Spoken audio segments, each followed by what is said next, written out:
تخيل كده أستاذنا، أنا سايق أهو تمام، راكب العربية.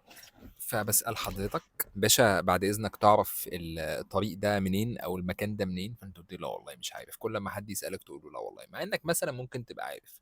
بس وصل لك رسالة إنك لو جاوبت على الراجل ده بإنك عارف، في الآخر غالبا هتاخد مسؤولية إن ناس كتير هتبقى متعشمة فيك إنك راجل صاحب جواب، ودي مسؤولية تخوف لأنك ممكن مرة منهم تغلط. فبتقول إيه؟ افكني من اللعبه دي خالص وهلعب لعبه مع نفسي اسمها لعبه مش عارف.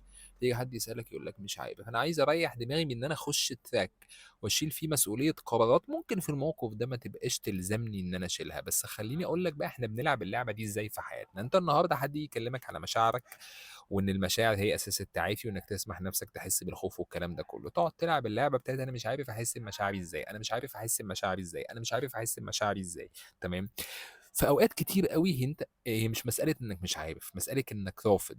لان انا النهارده لو اديت نفسي مساحه اختبر موقف فيها وانا خايف ولا قلقان وعدت على خير، فانا اقررت اقرار ان اللي انا مصدقه ده فشوش، ان قصه الصدمه دي كلها مبنيه على الوهم، وان انا ماسك في حاجه كان ليها مرجعيه او كان ليها مصداقيه زمان دلوقتي ما بتعبرش عني تماما.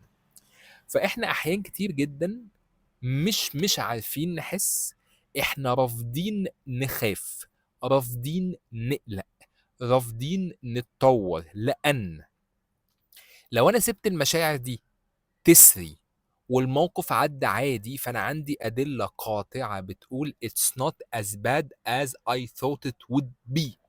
طب الاستنتاج ده هيعمل ايه؟ هيخلي كل اللي انت عززته لسنين طويله من سرديه الصدمه بلح. طب لو بلح ده معناه ايه؟ ان كل اللي انت عايشه وهم. ده بيدربك اي بني ادم عاقل، ده طبيعي. طب ازاي اهرب من الدربكه دي؟ تعالى. مش عارف يا ابني. مش لا، انا مش قادر اخش الموقف ده. لا، انت مش قادر، انت خايف تخش الموقف ده.